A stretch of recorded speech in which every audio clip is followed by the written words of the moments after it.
Tamil world radio, Tamil உலக வானொலி செய்திகள்.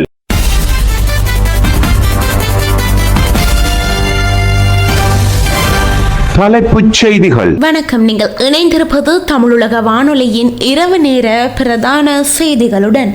செய்திகளோடு நான் வஸ்தி ஜெயசிங். யாழ் கெல்வயலில் பாலத்துக்கு அடிக்கல் நாட்டி வைப்பு. சுரேஷ் சாலேவின் மேன்முறையீட்டு மனுவை விசாரணைக்கு எடுத்துக்கொண்டது நீதிமன்றம். ஈரான் மீதான அமெரிக்காவின் தாக்குதல் 3வது நாளாகவும் தொடர்கிறது. FIFA உலகக்கிண்ண அரையிறுதியில் பிரான்ஸ் ஸ்பெயின் நாளை மோதல். லக்ஷ்மி திருமண சேவை உலகளாவிய ரீதியில் சுவிட்சர்லாந்தில் இருந்து இயங்கிக் கொண்டிருக்கும் முன்னணி திருமண சேவை பதிவு செய்யப்பட்ட நிறுவனம். உண்மையான மற்றும் சரிபார்க்கப்பட்ட பதிவுகள், தகுதியான பொருத்தங்கள், பாதுகாப்பான மற்றும் நம்பகமான தொடர்புகள். உங்களின் அன்புக்குரிய வாழ்க்கை துணையை கண்டுபிடிக்க ஆசையா? நீங்கள் எங்கிருந்தாலும் நாங்கள் தேடி தருகிறோம். லக்ஷ்மி திருமண சேவை. உங்கள் இல்லற பயணத்தில் நம்பிக்கையோடு காலடி எடுத்து வையுங்கள். சரியான வாழ்க்கை துணையை இன்றே தேர்ந்தெடுங்கள்.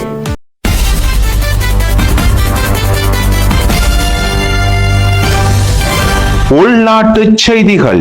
யாழ் சாவகச்சேரி கல்வையில் நுணாவில் வீதியில் அமையவுள்ள பாலத்திற்கான அடிக்கல் நாட்டும் நிகழ்வு இன்று இடம்பெற்றது. கிராமங்களில் உள்ள சிறிய பாலங்களை அபிவிருத்தி செய்யும் திட்டத்தின் கீழ் 7.9 மில்லியன் ரூபாய் நிதியில் இந்த பாலம் அமையவுள்ளது.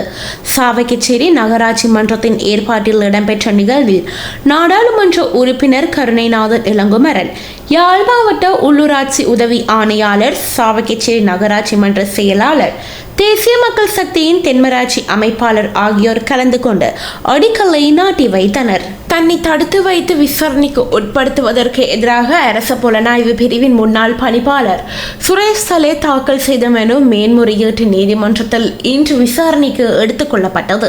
மனுவை ஆராய்ந்த மேன்முறையீட்டு நீதிமன்றம் குறித்த மனு மீதான விசாரணையை எதிர்வரும் ஜூலை 17ஆம் தேதிக்கு ஒத்திவைத்துள்ளது.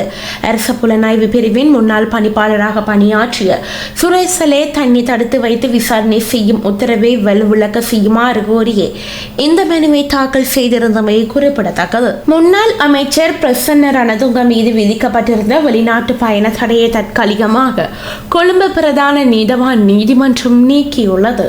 ஊழல் குற்றச்சாட்டின் பேரில் நீதிமன்றத்தில் இன்று முற்படுத்தப்பட்ட வேளையிலேயே இந்த பயண தடையை நீக்கியுள்ளது. முன்னாள் அமைச்சர் சார்பில் நீதிமன்றத்தில் முன்னிலையான ஜனாதிபதி சட்டத்தரணி அனில் சில்வா விடுத்த கோரிக்கையை பரிசீலித்த பின்னர் இந்த உத்தரவு பிறப்பிக்கப்பட்டுள்ளது. மேலும் ஜனாதிபதி சட்டத்தரணி தனது கட்சிக்காரர் தனிப்பட்ட காரணங்களுக்காக வெளிநாடு செல்ல வேண்டியிருப்பதால் அவர் மீதான வெளிநாட்டு பயண தடையை இன்றிலிருந்து ஆகஸ்ட் 2ஆம் தேதி வரை தற்காலிகமாக நீக்குமாறு நீதிமன்றத்தை கேட்டுக்கொண்டமை குறிப்பிடத்தக்கது. வெளிநாட்டு செய்திகள்.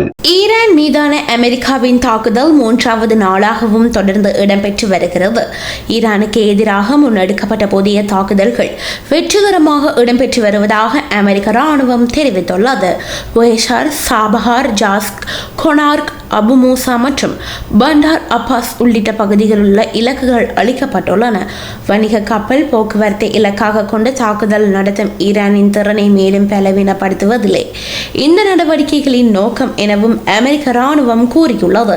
மேலும் மத்திய கிழக்கு முழுவதும் தற்போது 50,000த்திற்கு அதிகமான அமெரிக்க ராணுவ பணியாளர்கள் பணியில் ஈடுபடுத்தப்பட உள்ளதாகவும் தெரிவிக்கப்பட்டுள்ளது.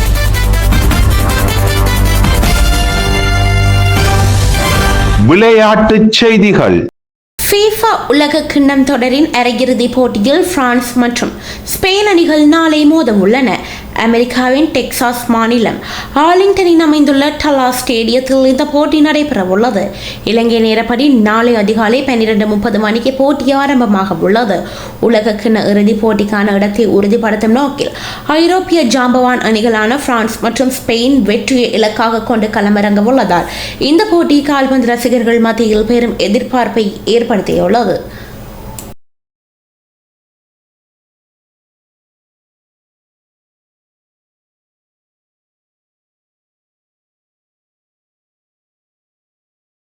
இத்துடன் தமிழுலக வானொலியின் இரவு நேர பிரதான செய்திகள் யாவும் நிறைவடைகின்றன.